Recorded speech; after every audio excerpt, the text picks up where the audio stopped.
Today at the National Press Club, the former Prime Minister, Paul Keating. Mr Keating will speak on Australia's place in the world. He's a critic of the AUKUS security agreement and concerned by the state of Australia's relationship with China. Paul Keating with today's National Press Club address.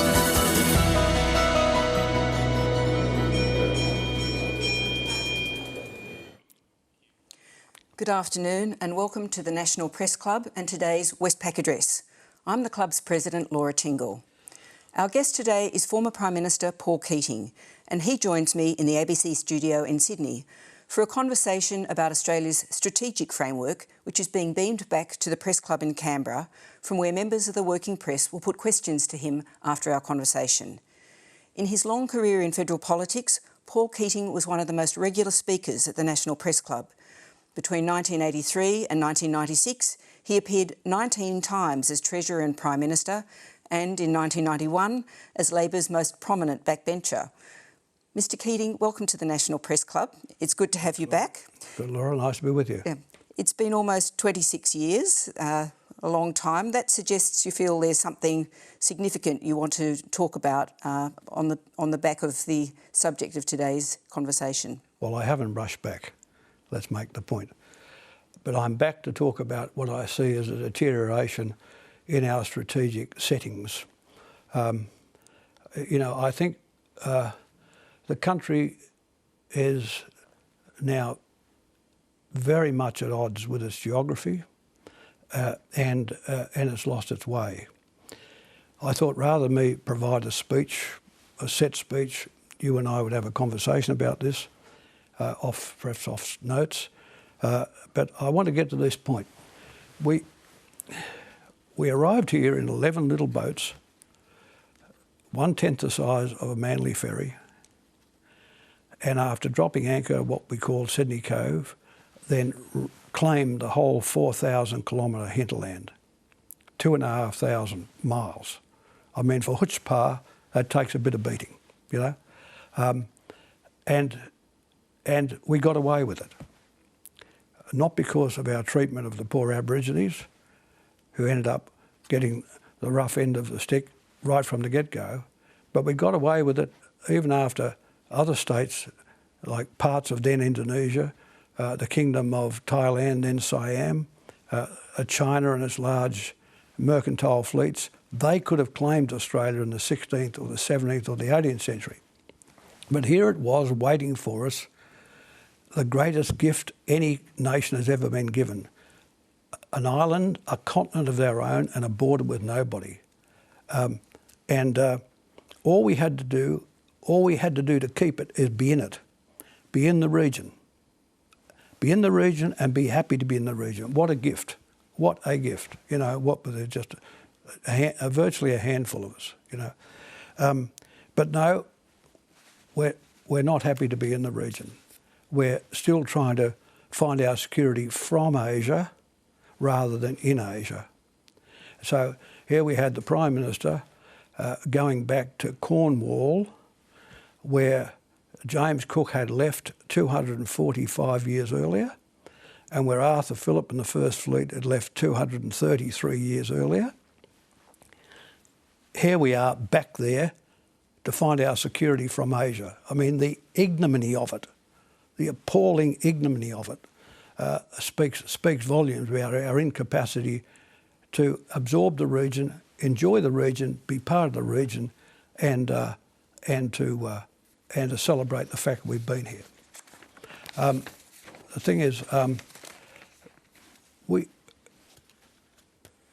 the area that matters most to Australia, the area which should be our strategic habitat, is the Indonesian archipelago. 250 million people in an arc across the northern reaches of Australia, a central part of ASEAN. This should be where, and in my time as Prime Minister, where I focused most particularly, and other as well, but particularly myself, this is where we matter most. But instead of that, we've now got this sort of fiction, the thing called the Indo-Pacific, like a big rectangular box. And on one end of the box is India, and the other end of the box is Japan. But in other words, but we're not focusing on the middle of the box, which is Indonesia and ASEAN. We're on either end. It's like a seesaw at the park. You know, we're on the wobbly ends, but not the pivot at the middle, right? And of course, this is just a fiction. There is no way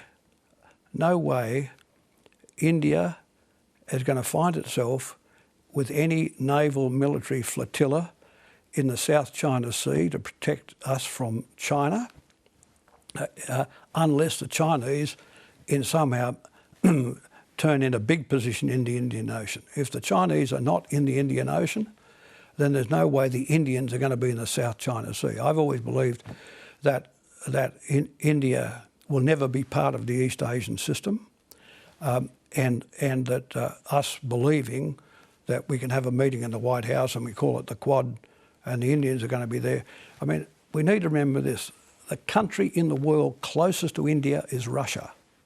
They have an inter-country commission that was set up in Indira Gandhi's time with the Soviet Union. That is still principally their principal relationship in the world. 75% of their military equipment comes from Russia. India is part of the Shanghai Cooperation Conference, which includes Pakistan, China, some of the stand countries. In other words, India looks west to Pakistan and the Middle East. It does not look east to East Asia. That is the real position. Now, is that too hard to work out? You know, is that too hard for people to work? Now, take Japan. Let's take Japan. Here they are. The Bourbons, the LDP, Liberal Democratic Party, the Bourbons of the Pacific, learned nothing and forgotten nothing. You know, 80 years they've had to atone for the crimes committed by themselves in Manchuria and, of course, in the rape of Nanjing, then the Chinese capital in 1937. You know, fundamentally they won't do it. So they should have reached a point of accommodation with China years ago. I mean, for years they should have seen China rising and understood the scale of it. You know, there's 160 million of them. There's 1.4 billion Chinese. So, I mean, if you had tuppence worth of common sense, you're a Japanese leader, you would be accommodating yourself to China, finding a point of accommodation. No, they're hanging out for some Quad, which has us in it, the Americans in it, and the Indians in it. You know, I mean, this is a kind of, you know, hopeless, the kind of hopeless environment we're in. So the thing is that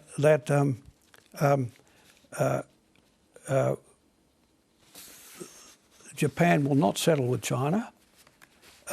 It relies upon American presence, and so I've taken the view always that engagement with China and its absorption of the region will establish a better framework for both China and the United States to work in, including Australia. And China's simply too big and too central to be ostracised. You know, I want to quote something which I think is important. There's a big Newrzezinski. You know, after Nixon had the meeting with Mao to do the great rapprochement. Nixon lost the presidency and President Jimmy Carter followed him, you know. And Zbigniew Brzezinski was Carter's foreign policy advisor. He was the one left to do the Mao deal, right? Now, Brzezinski is a Pole. He was 11 or 12 years of age when Stalin and Hitler cut Poland into two. He would have been 15 or 16 when Warsaw was wiped out.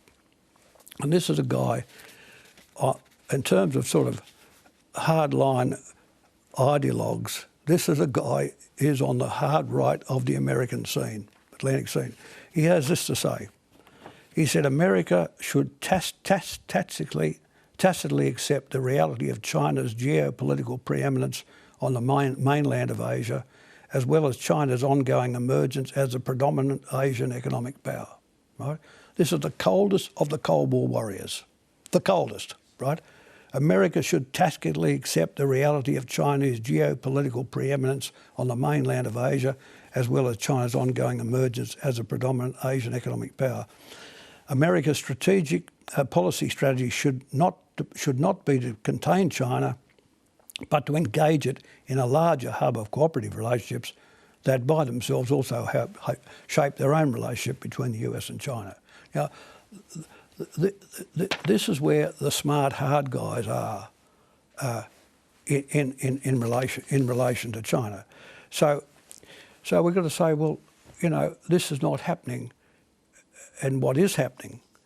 And here I'd like to just talk about, you know, I've always believed, you know, you've followed my career for a long time, I always think the big coordinates command the picture.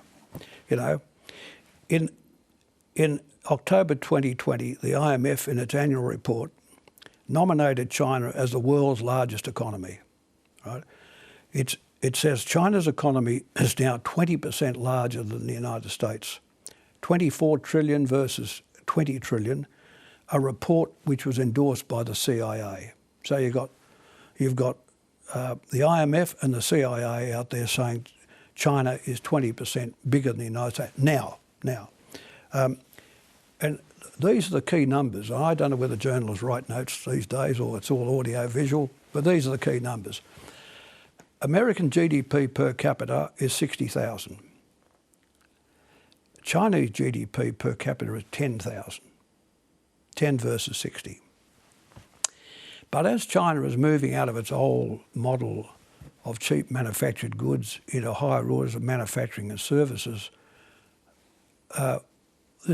their incomes are going to rise. But at $10,000 per capita, China is 120% bigger than the US. How many years is it going to take China to get to 20,000? Not 60. There's no way that China is going to get to 60,000, but with this highly urbanised, developed economy of theirs, it'll take a decade perhaps. So if it gets to 20,000 US per capita, it will be 2.5 times bigger than the United States. 250% of the United States. Right? To which the United States says, well, that's all very interesting, but look, if you behave yourself, you Chinese, you can be a stakeholder in our system. You know, this is the Bob Zellick line. You know, we welcome China as a stakeholder. And look, you wouldn't have to be Xi Jinping or anybody to take the view, if you're a Chinese national, to say, well, hang on, let me get this right. We are already 1.25 times bigger than you. We'll soon be twice as big as you. And we may be 2.5 times as big as you. But we can be a stakeholder in your system. Is that it? You know, I mean, it'd make a cat laugh. You know, that's the sort of where we are. Yeah, that is a stakeholder in a US-run system. And you see, this is the G7. They all met in Cornwall, you know, backslapping operation in Cornwall. All the good guys met in Cornwall. All the bad guys were left out. You know, the G20 didn't meet. You know, and guess what? The bad guys didn't turn up. When we got to Glasgow, China wasn't there. Russia wasn't there. These are the big emitters, you know. So for the global, even for the global commons, we can't get this right.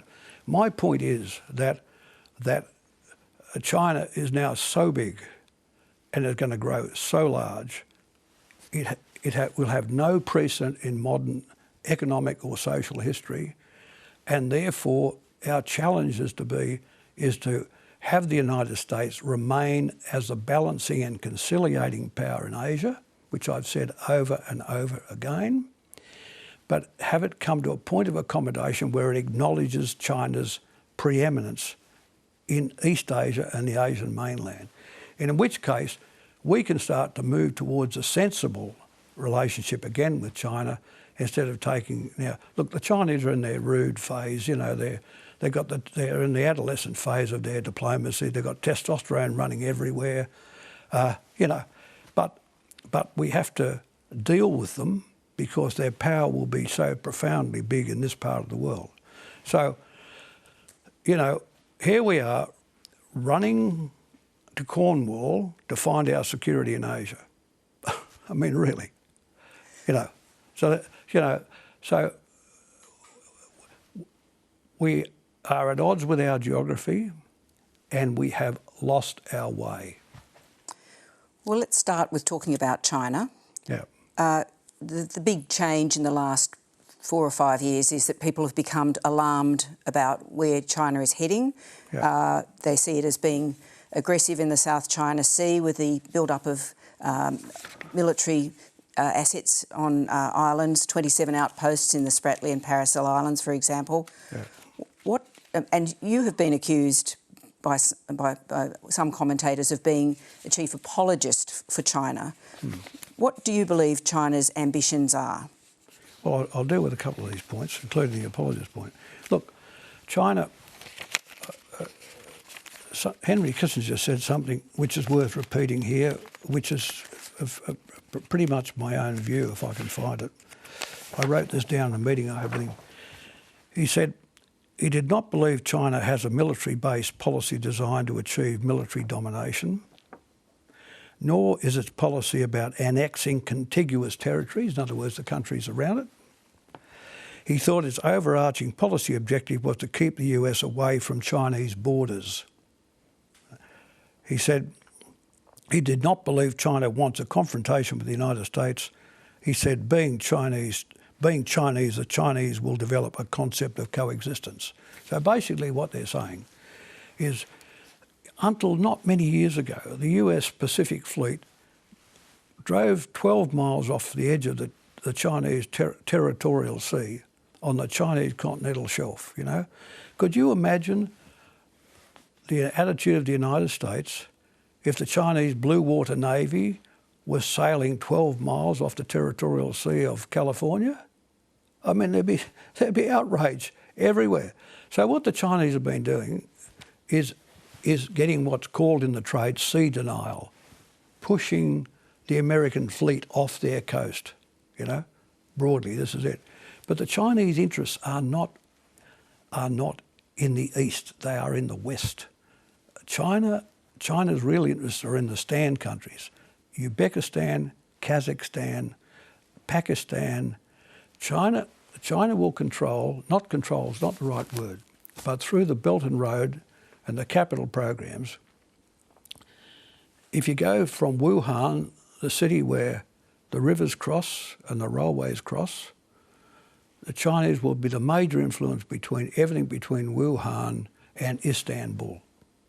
What's their interest in doing? Why are they heading west? Well, partly to increase their strategic power, and secondly, all of the old tech, which has been replaced by the new tech as they climb out of the middle income trap, that is steel, glass, cement.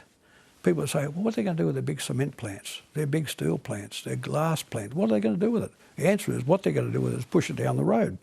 They're going to put it into Kazakhstan, Uzbekistan, Pakistan. You know, this is where Chinese interest right now. You don't get this in the Australian public debate because it's informed by the spooks. You know, it's informed by our foreign policy debate now in Canberra is informed by the security agencies. You know,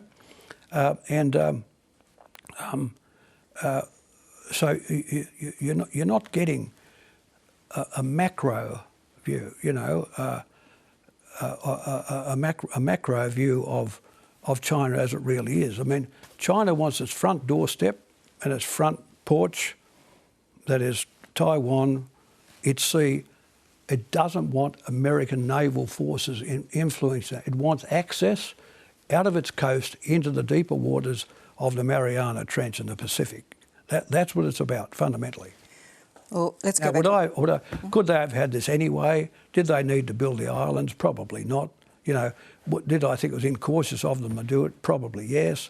But would we appreciate having you know, would any country appreciate a fleet as large and as powerful as the United States 12 miles off your coast? When considering you are a bigger state than they are, you know. So going back to the South China Sea, though, there's a lot of contest and competition for resources there, for natural gas, for fishing rights, with countries in the region, like the Philippines, like Vietnam. Yeah. China is being a lot more aggressive there. Yeah. Look, I'll tell you what I said. You know, I have some of these blackguards who report me, you know. in Beijing, not in Canberra, in Beijing, I said this in 2013. I said, a lot of attention has been given to America's responsibility to respond to China's rise, right?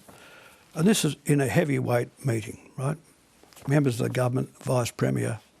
I said, but China too has equal responsibility for creating a new, stable and sustainable order in Asia.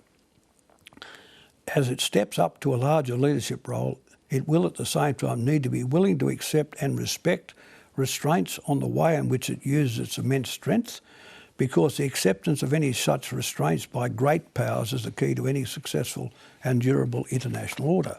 Then I went on to make these points.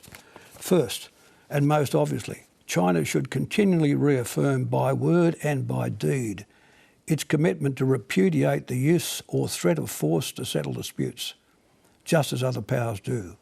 The stronger China becomes, the more it will need to reassure its neighbours about this, and this will depend on deeds more than words. You know, I mean, these are tough things to say in Beijing. And I said this, China will do a great deal to help build a continuing stable order in Asia if it quite unambiguously welcomes and supports a continued strong role for the United States in Asia. A stable Asian order can no longer be based on sole US leadership, but equally there can be no stable and peaceful future in Asia unless the United States plays a large and active role and unless China accepts that role. I mean, how much tougher do you need to be to have the ning-nongs of the Sydney Morning Herald and the Age notice this, you know?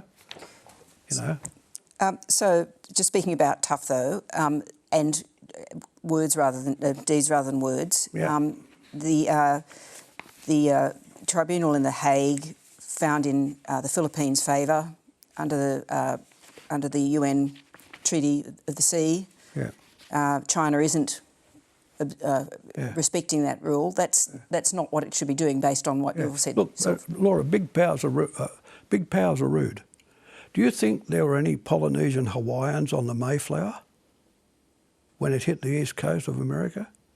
Do you think there were any natives of Guam on the Mayflower when it arrived? Or Filipinos? I mean, these were all purloined by the United States. You know, big countries are rude. They do this stuff. Well, speaking of rude, how rude should we be prepared to accept China can be? I've got Taiwan in mind here. Yeah, but China is not... This is the key point. China does not represent a contiguous threat to Australia. I mean, I think, look, the key point is this, I think, is that China is not about turning over the existing world order. It only wants to reform it. And it wants to reform it because of its own scale, right? It's signed up to the WTO. It's signed up to the IMF. It's signed up to the World Bank. It's signed up to the WHO, the World Health Organization. And as you read recently, it now wants to sign up to the TPP, you know. In other words, it's the proselytiser of globalisation in the world. It's not pursuing... this is not the old Soviet Union pursuing some international ideology, some, whether universal or otherwise. It wants to be in the existing order, has signed up the existing order, but wants it reformed so it's fair. I mean, look, the Americans knocked them off. As China grew, their share of the IMF votes should have grown. The Americans denied them.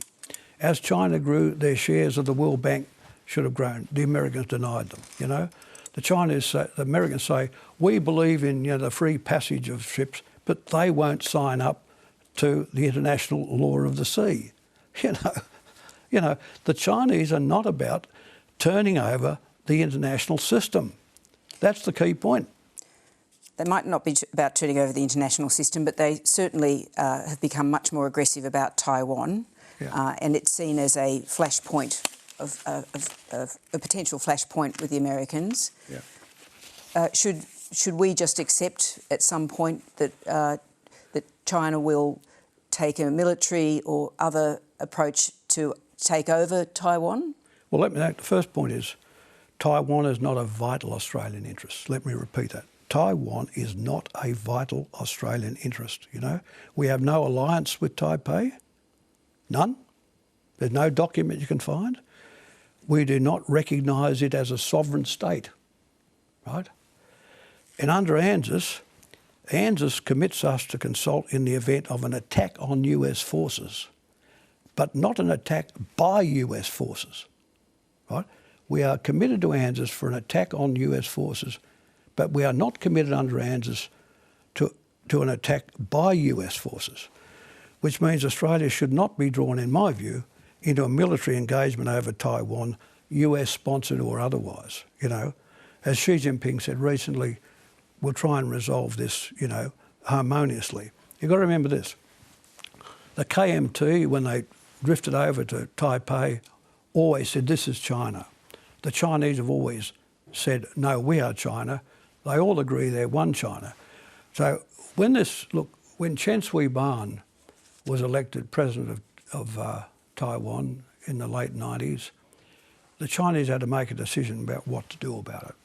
Because the KMT, while under Chiang Kai-shek were at odds with them, by 30, 40 years later, they'd all agree it was really one China, you know.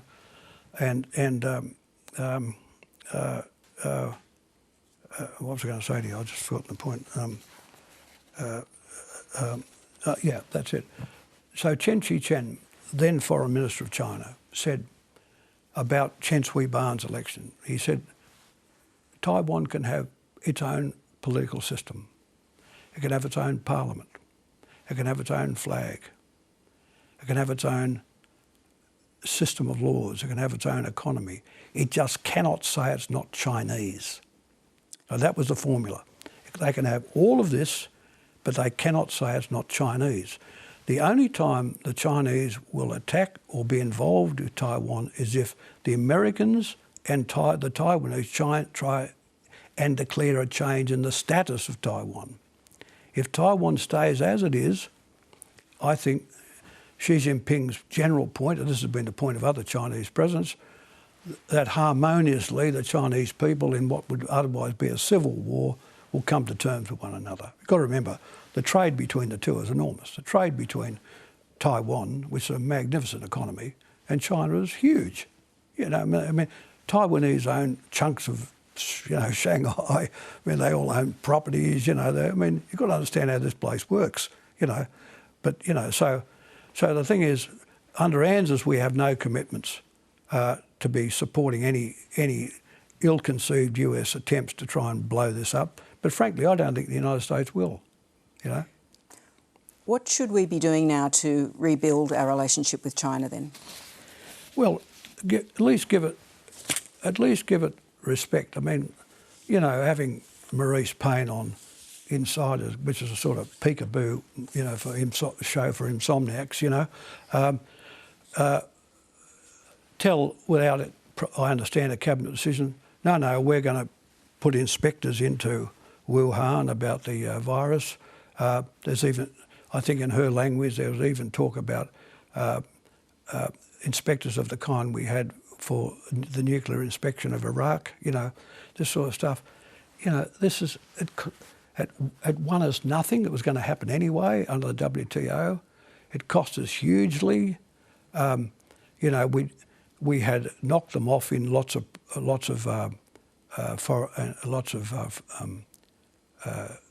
equity transactions in Australia. We'd refuse them. We'd put tariffs on their goods, which are still being fought over in the WTO to this day, you know. And so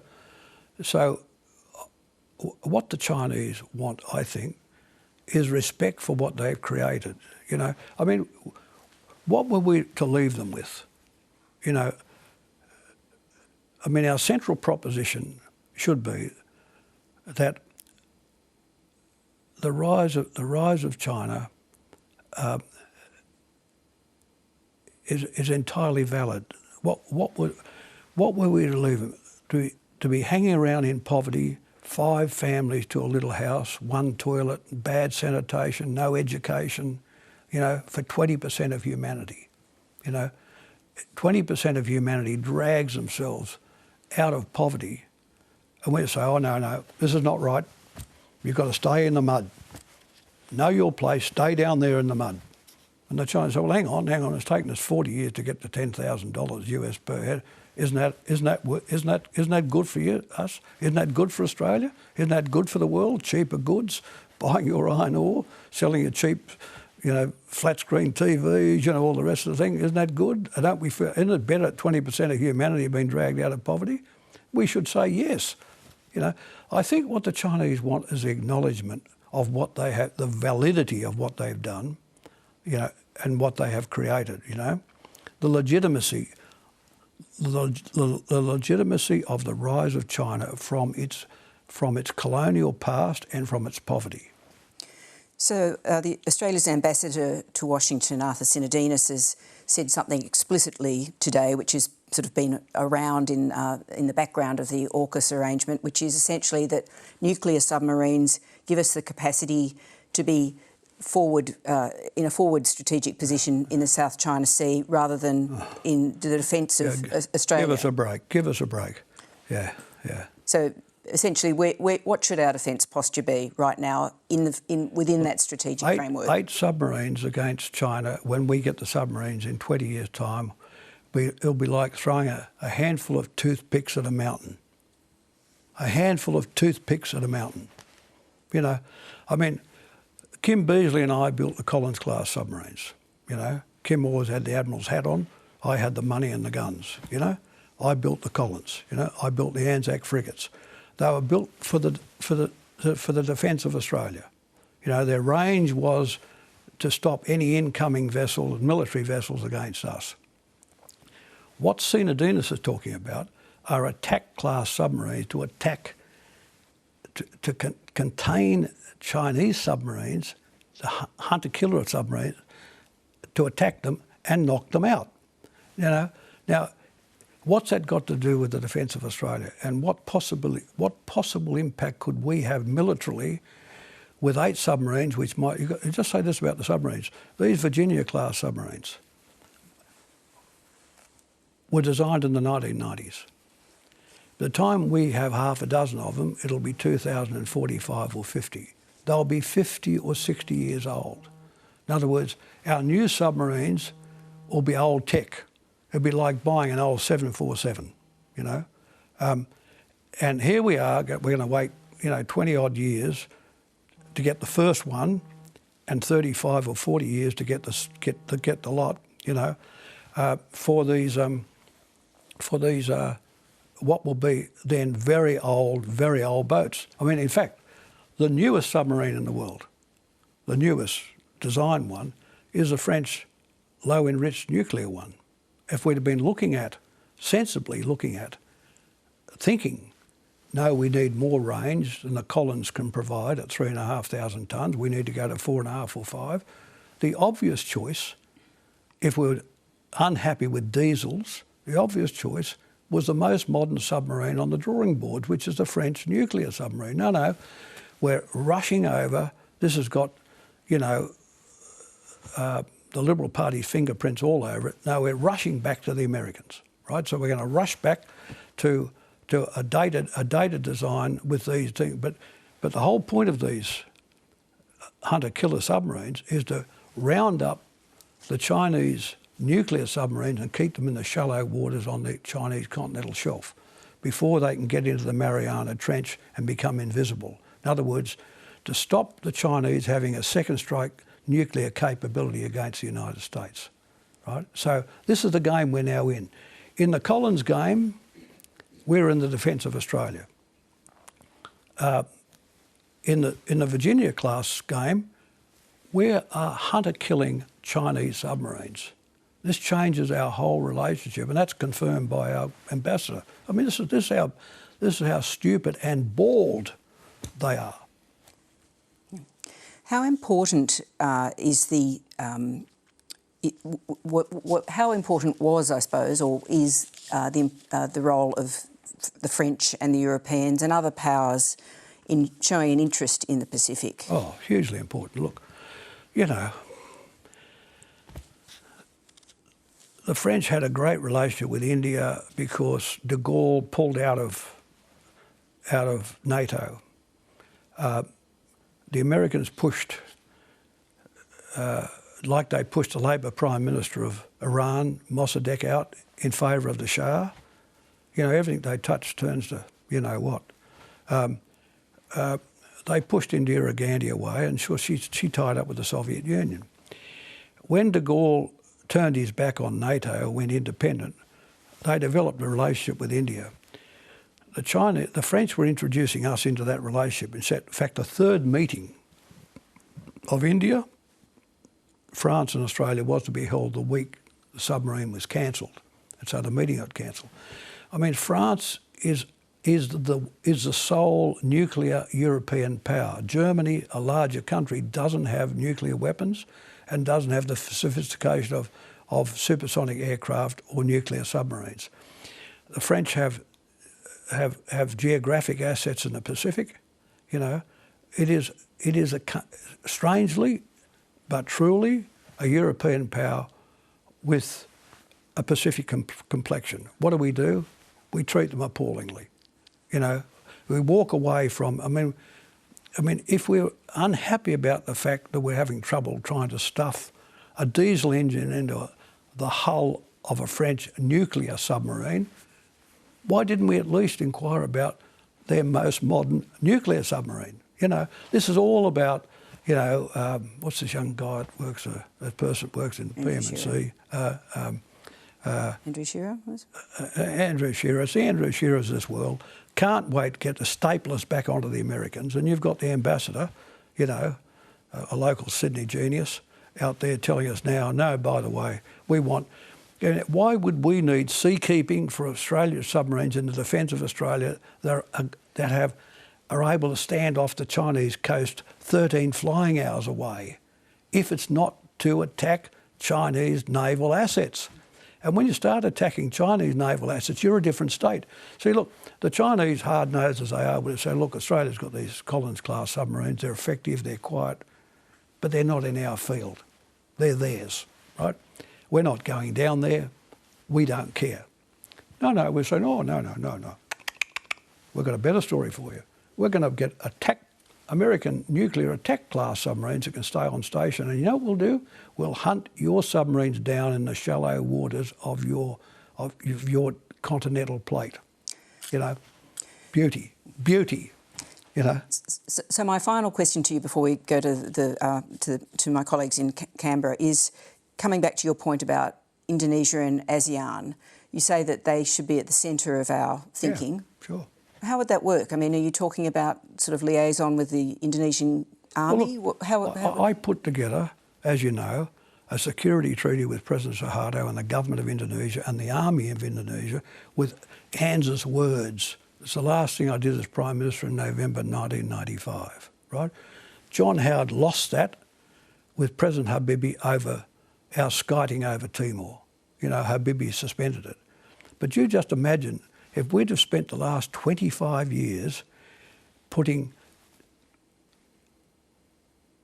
Indonesian officers through our staff colleges, 25 years in security terms with Indonesia and its army, instead of Iraq and Afghanistan, instead of Howard's little escapades, if we'd have stuck to my script, imagine how much safer Australia would be now if we were back to that relationship. I mean, we have now just a peripheral relationship with Indonesia, the central state in our security. The central state geographically for our security is Indonesia. We have a peripheral relationship with them. And of course, in ASEAN, every leader in ASEAN knows that we have no relationship with Beijing. So why would the Prime Minister of Malaysia or Singapore or Thailand talk to us about East Asia when we are non-speakies with the biggest power, the Chinese? If we'd have played our cards properly and weren't running off to Iraq and running off there, but focusing on where we live, on our geography, we would either be the Secretariat of ASEAN or at least a member. And where are we now? Nowhere. So we'll move to our questions from the Canberra Press Gallery in Canberra, starting with Stephen Jedgetts from the ABC. Thanks, Laura, and thanks, Mr Keating, for your remarks today.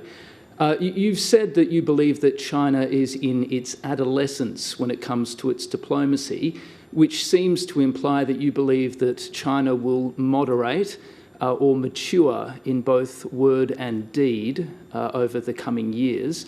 Can I ask, what gives you the confidence to make that assessment, if I've assessed you correctly, given that most preeminent scholars of China believe that China's turn towards greater authoritarianism may well see it become not only more unpredictable, but more likely to behave in a hostile manner in coming years? Well, it has become, you're correct, it has become more authoritarian. There's no doubt about that. You know, civil surveillance at home, all the rest. But at the same time, it wants to be part of the world. I made the points earlier. It had joined the WTO, it had joined the IMF, the World Bank. It now wants to join the TPP. It's clear to anybody that China does not want to overturn the international system. Xi Jinping 3 years ago was in Davos speaking in favour of globalisation. They're out there this week speaking about globalisation again. So therefore, I just, even though things are tighter at home than they've been politically, there's also a lot of other good things going on. I mean, they're knocking over the big, appropriately, knocking over the big tech platforms, which the Americans have not. I mean, in America, you want search, you've got Google. You want social policy, you've got Facebook. You know, you want software, you've got Microsoft. That's it, you know. The Chinese are going to have a much more civil society. They're going to make sure that they're seeking to have the extremes of wealth moderated, and they want these big platforms operating in a socially good way. So I think that China will become, notwithstanding your point, which I agree with, it has become more authoritarian, it will be a more civil society than the United States. I mean, there were 83 school shootings in America since 2018. 83. 83 people carrying guns around. I mean, it's a crazy land. 24, the average run rate now, 24 schools get attacked by shooters every year in the United States, you know. It's not civil.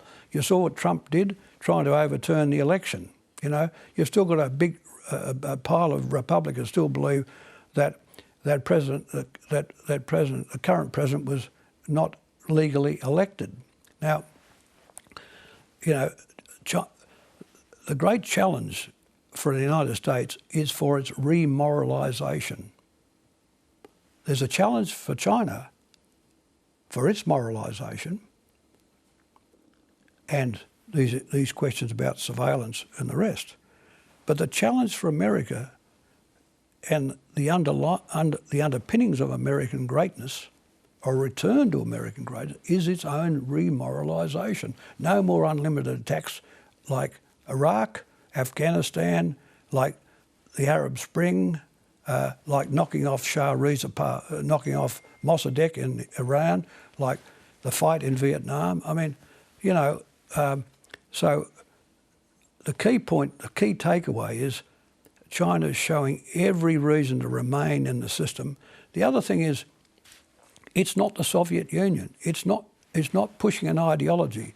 It does not want to command three oceans like the United States. It does not want to command the Atlantic.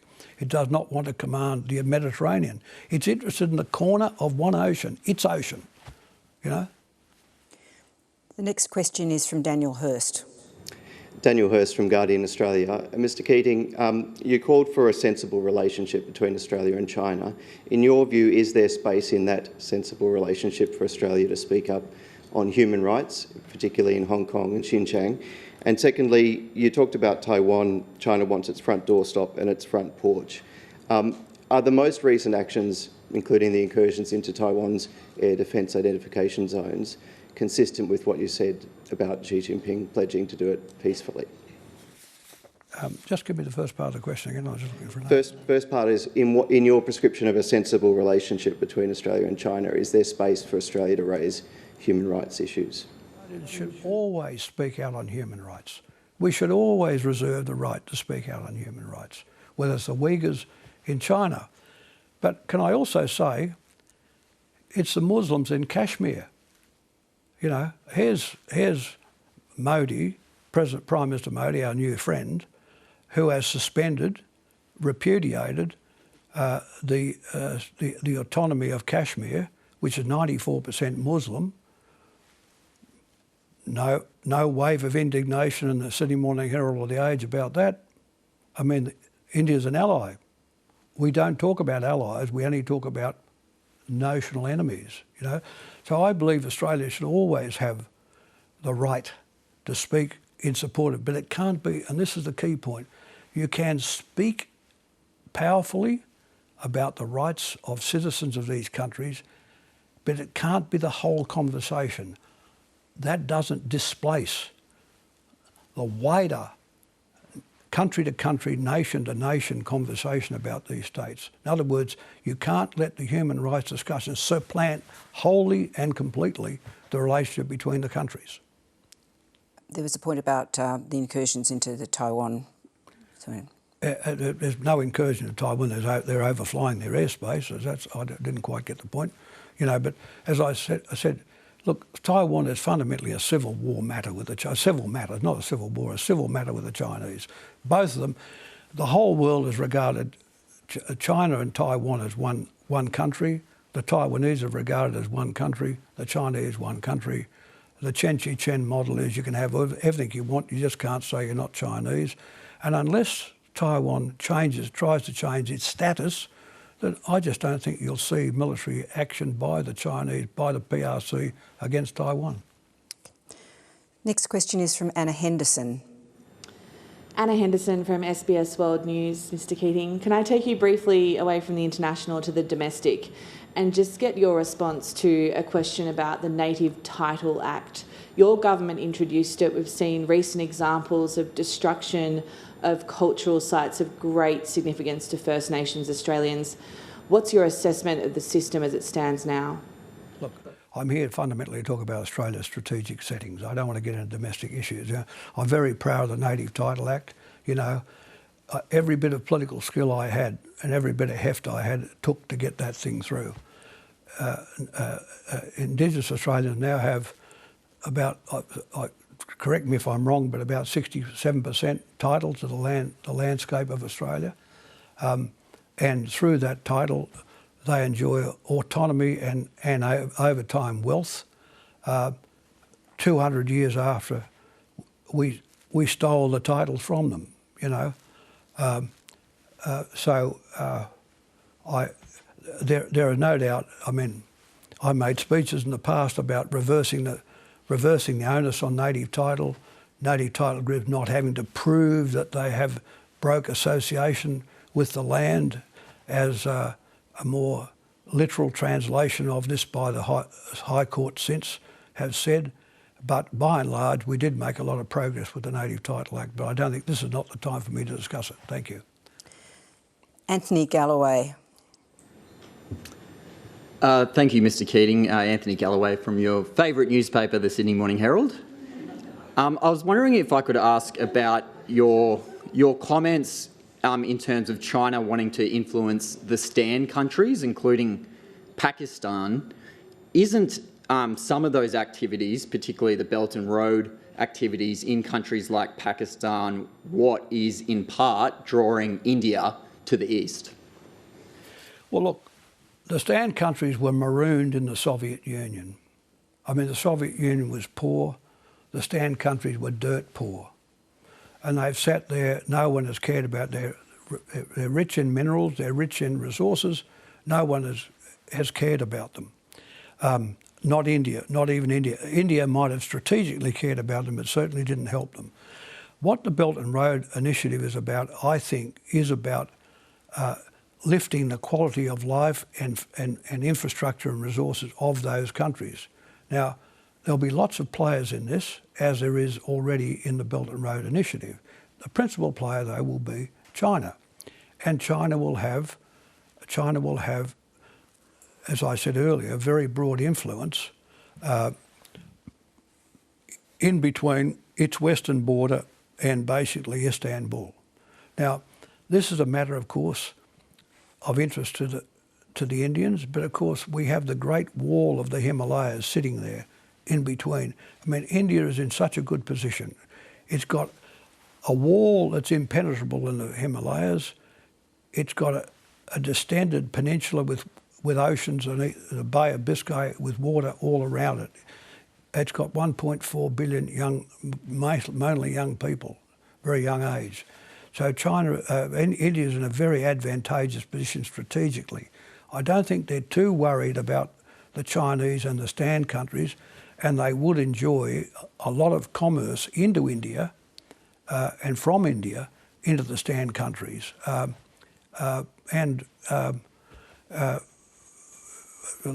last time I met Xi Jinping, I was with Larry Summers, and after the meeting, he said to me, "What do you think of this?" I said, "Well, look, your country's been blessed. When the Mayflower arrived, you've got this arable land, you've got an ocean either side of you, you've got the Atlantic on one side and the Pacific on the other, and friends north and south in Canada and in Mexico. But as powerful as that is for you, it's now a corset. It's a corset on you. Whereas the Chinese don't have the corset. The Chinese have got stay within their bowl, basically. They've got Siberia to the north, they've got the Himalayas to the west, they've got Vietnam and Indochina to the south, and they've got this breakthrough to the stand countries." I said, what will happen, in my view, is that China, apart from being the largest economic state in the world, will be the most resourced economic state and will have much more broad strategic power by having that pathway through to Istanbul. And basically now there's 27 Chinese cities are now connected to European cities by rail. 27 now by rail. You know, I mean, China's now got 32 cities serviced by trains at 300 kilometres an hour. You know, here's our old friend, what's his name, the British Prime Minister. Boris Johnson. Yeah, you know, waxing lyrical down there in Cornwall. I mean, Britain is like an old theme park sliding into the Atlantic compared to modern China. You know, I mean, China's just going to be huge, particularly as it grows that influence through there. But they will welcome, at the same time, China will welcome Indian corporate involvement in the stand countries. It won't be all theirs. Can I just say, just by the way, about the Sydney Morning Herald? The Sydney Morning Herald can be good on occasions, but on national strategic policy, broadly, you know, on China, it's been appalling. I mean, the media generally, in terms of the balance of the debate on Australia and China, has been broadly appalling, you know. And that's part of the reason I'm here today. Tom Connell. Tom Connell from Sky News. Mr Keating, we're talking a lot about China's motives and what people think China might do in the future. It strikes me the most relevant person to talk about is President Xi. He's likely to become, one way or another, effectively president for life. Should that be a concern? Should that ring alarm bells considering the leaders for life we've had since the 20th century? Well, it's not. I mean, it's a good way to stay in power, I guess. It's not my way, you know. I actually believe in a community's right to dismiss the government, you know. But you've got to remember that China, China is just going past the central point about the president's attempts at longevity. China is broadly a Confucian society that believes in harmony, in authority, and it is with this background that it accepts, I think, broadly the role of the Chinese Communist Party. I mean, the idea that we have, if you don't vote at the local ballot box, that is, if you are not a Jeffersonian liberal, then you're a savage, belies the fact that China's got a 4,000-year history which has these characteristics about it. So I think that you see, let me make a further point to you, and it's an important point. That is, Premier Zhao Ziyang and Hu Yaobang, the party secretary, with the support of Deng Xiaoping, wanted to move to at least some sort of multi-party system in China, within the party and then external to the party.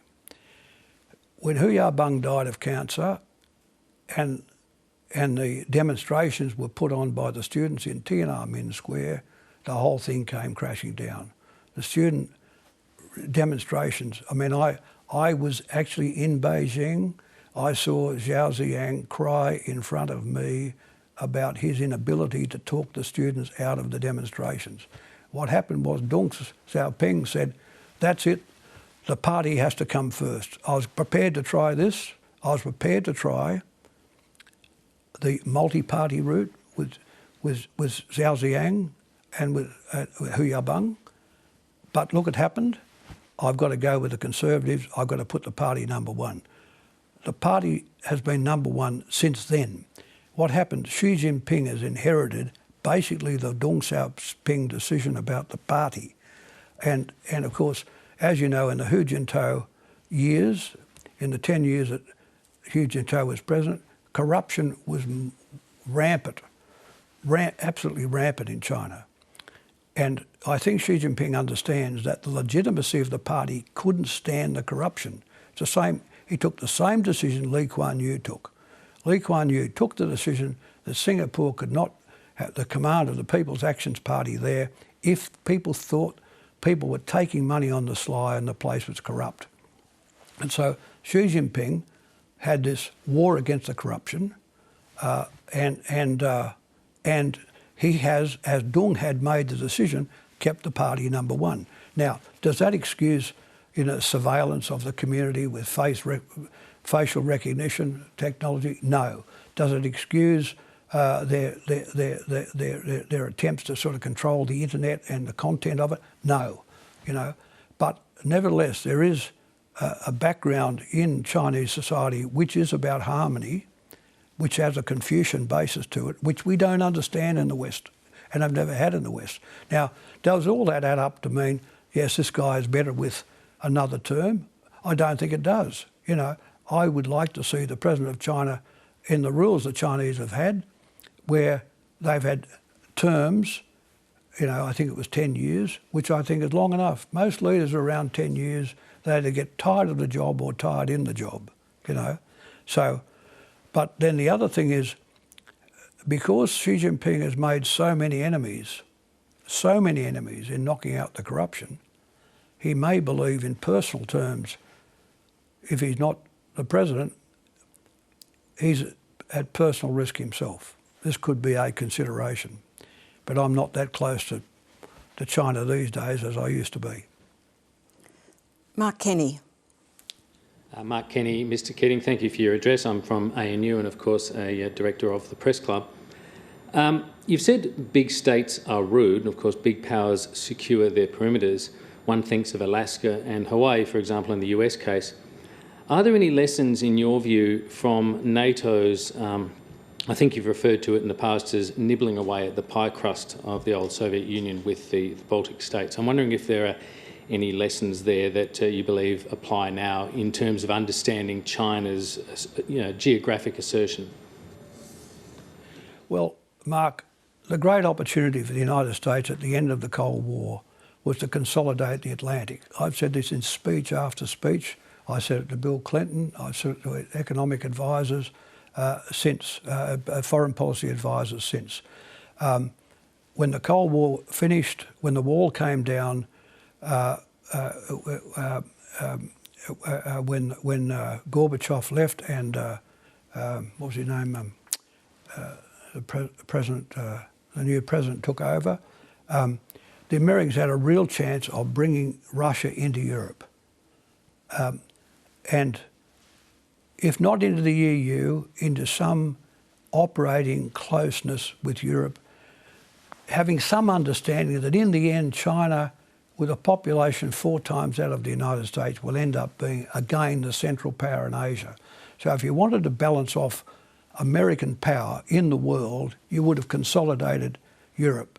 You had the United States itself, Canada and Mexico.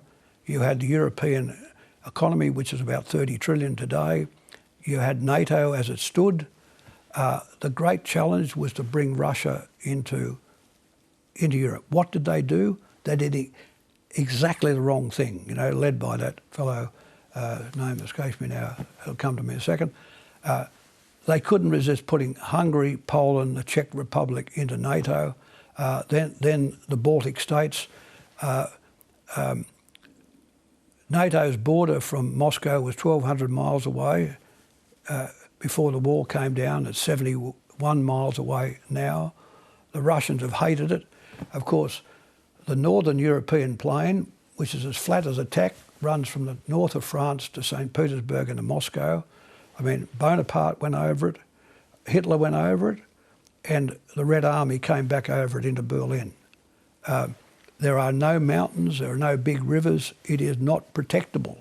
Instead of that, no, what's the United States do? It bites off bits of the pie crust, so it annoys every Russian nationalist. And even though the Americans didn't create Putin, they did a very big job in lifting Putin to the position he is in now. Putin commands Russian nationalism in the scale of these losses, of these lost territories. Now, they were never to be part of the old Soviet Union, that was gone.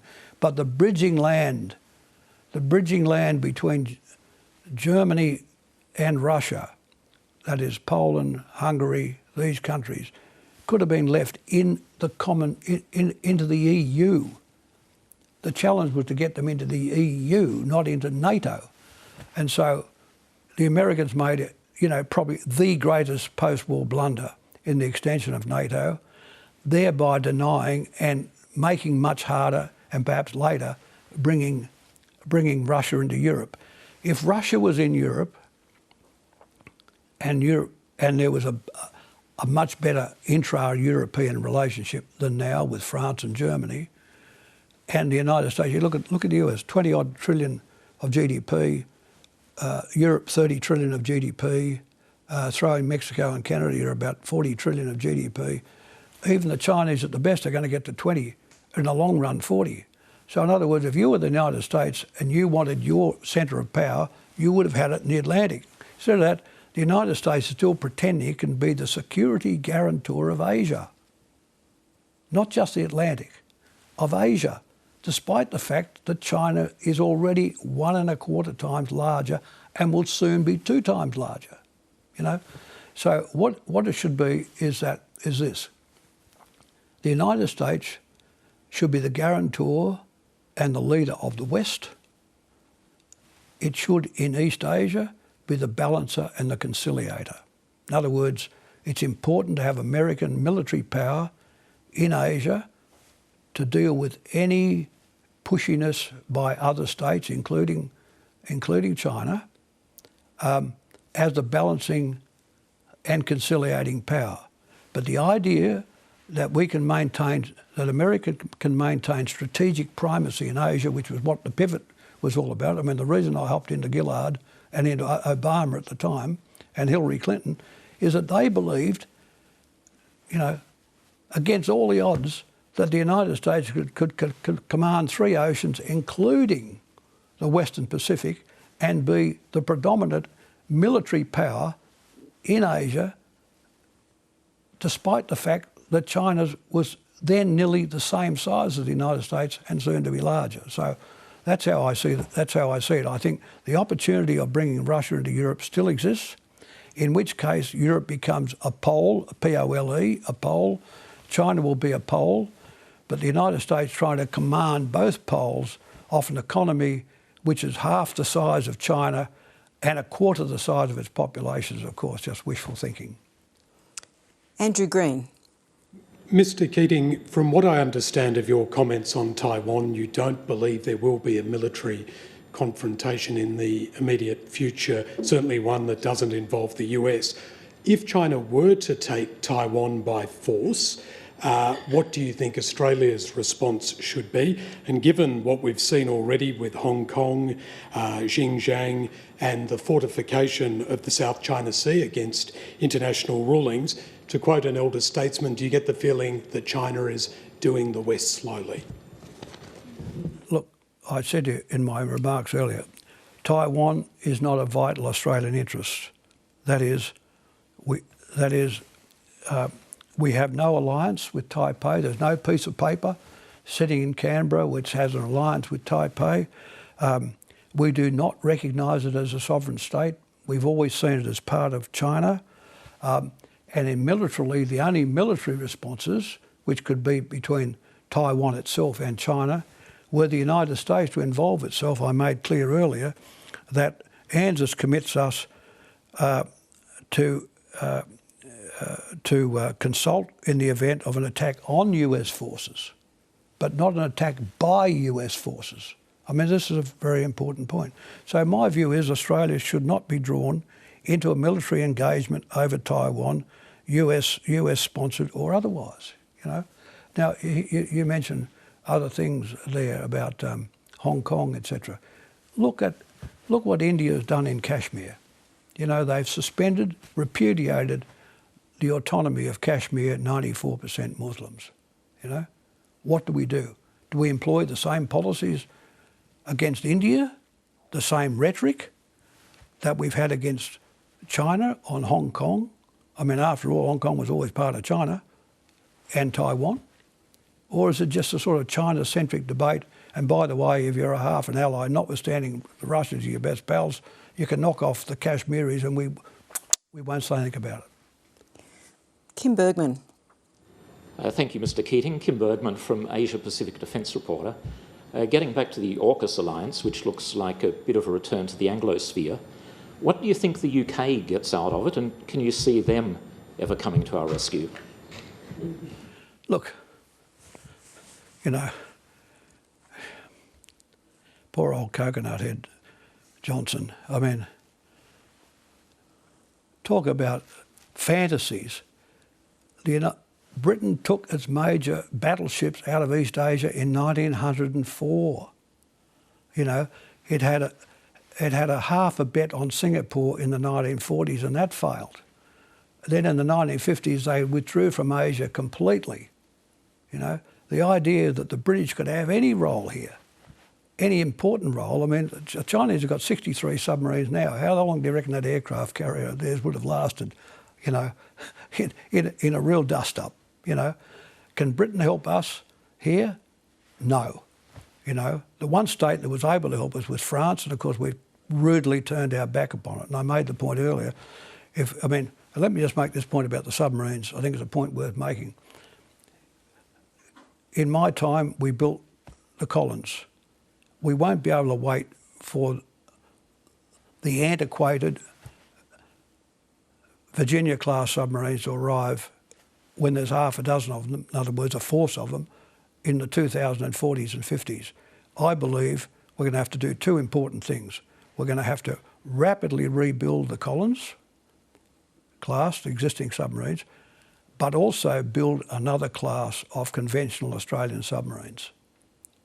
In other words, a son of Collins or a daughter of Collins, however we like to talk about ships at sea, that we should be thinking now about a traditional diesel-powered, quiet, effective submarine with reasonable range, which we could well and truly build with our own resources before these hunter-killer Virginia-class submarines arrive. And if we don't think that's a solution, we ought to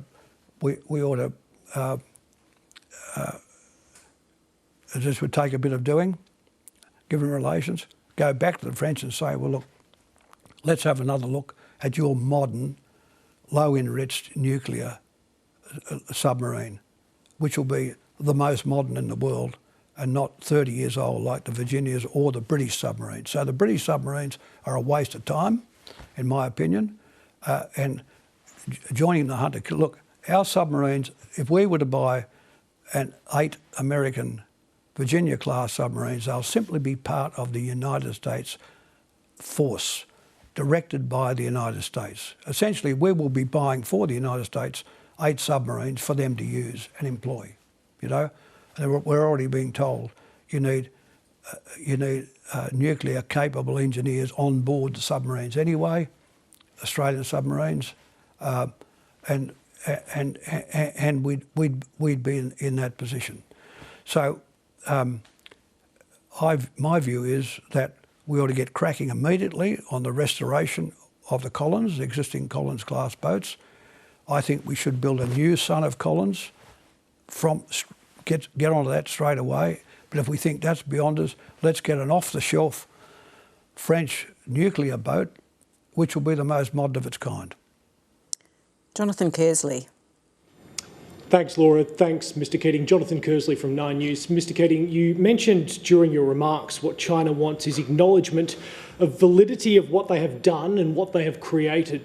But we know what they want. A year ago, the Chinese embassy handed me this list of 14 grievances, 14 demands, everything from foreign investment decisions, banning Huawei, the politicisation and stigmatisation of normal exchanges, calling for an independent inquiry into the origins of coronavirus, issues of free speech and issues that go to the heart of a democracy. Which of these 14 items would you be prepared to negotiate on? The key point is the rise of China legitimate?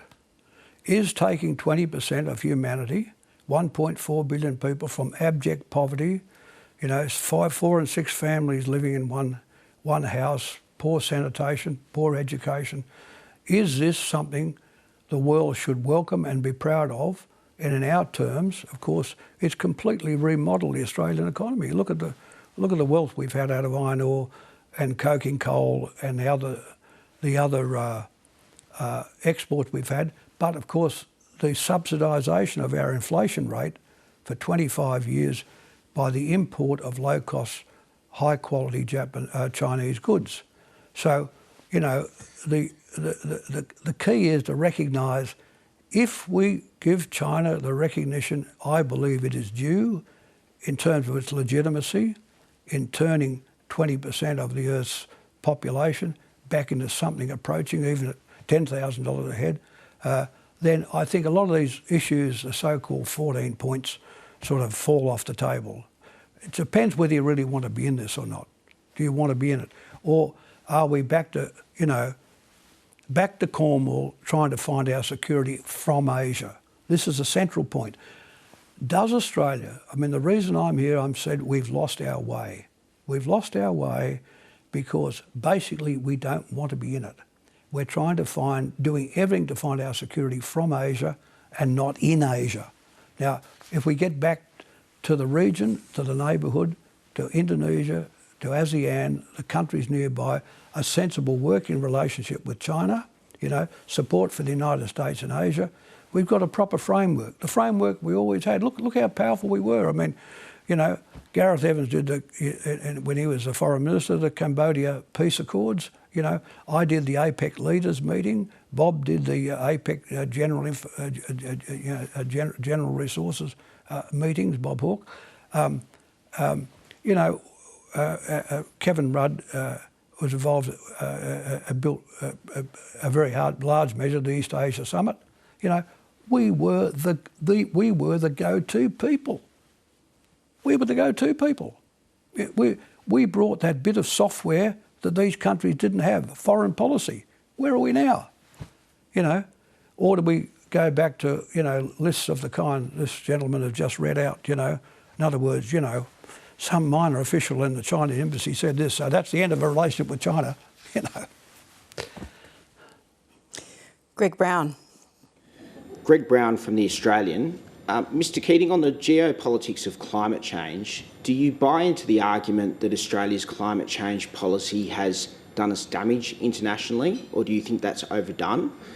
And with Labor set to announce its climate policy within weeks, do you think it's more important that Anthony Albanese sets a 2030 target that sends a signal that Australia will be a global leader on climate in the range of 45 to 50%? Or is it more important that Albanese sets a target that reassures Australians that Labor will be a safe pair of hands in managing the transition? I made it clear to Laura and to the press club that the point of my address was the strategic framework of Australia. I don't want to get into contemporary issues, including climate change. we've all got views about climate change and what each of the parties should do, will do, may do, but I'd rather rather than be taken off on a tangent there, stick to the main discussion. Karen Barlow. Karen Barlow from the Canberra Times. Thank you for your address, Mr Keating. I was just wondering what you thought of the post-truth world we're in at the moment, the post-truth miasma, particularly when it comes to diplomacy, and particularly on AUKUS. You were straight off the bat highly critical of Labor's response to the AUKUS deal. I was wondering if that had been allayed in any way in recent times. No. Both the parties have lost their way in respect of Australian foreign policy. This is the fact of the matter. You know, the Labor Party had the chance when the government said they're going to take 20 months to think about the submarine, that is, whether or not it was an option to go for a nuclear, an American or British nuclear submarine. Labor Party was completely in a position of saying we are not, you know, necessarily against nuclear power, but we have at least 20 months to think about what are the right options here. Now you can see already in just a month or less how questions are now coming to the fore about the value of any choice in respect to the Virginia-class submarines, you know. I mean, instead of that, Labor gets a briefing one night, and by 11 o'clock the next morning they're in the cart, you know. They've taken a position, certainly Penny Wong's taken a position, there shouldn't be an ounce of daylight between her and the Liberal Party, that is Julia Bishop and Maurice Payne. Now, that way you end up with a reasonably quiet political life. You have no big disputes because you're glued up onto the government, but you make no national progress. You know, here's the Labor Party used to be able to lay out a proud history of engagement with Asia, you know, and including China. You never hear about it. It's just gone past. It's now sort of debate trickery goes on. So, you know, the reason I'm on this program, I mean, I didn't rush back here 26 years later. I was not rushing back. I'm here to say that the parties, in respect of their current policies, are fundamentally not up to it, both of them.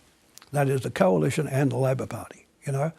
And the Australian people are entitled to know that China is not going to try and rip up the system. China is not going to be attacking people. It doesn't take contiguous states, you know. We can have a civil relationship with them even though we disagree on a range of other issues, you know. And that if we have to witness the appalling event of our Prime Minister turning up in Cornwall, of all places, where Captain Cook and Arthur Phillip left 250 years earlier, that says all about the relevance of the political parties currently. Mr Keating, you've given us a lot to think about today. Thank you for your time. Pleasure. Thank you to the Press Club, and we will see you at the next Westpac address.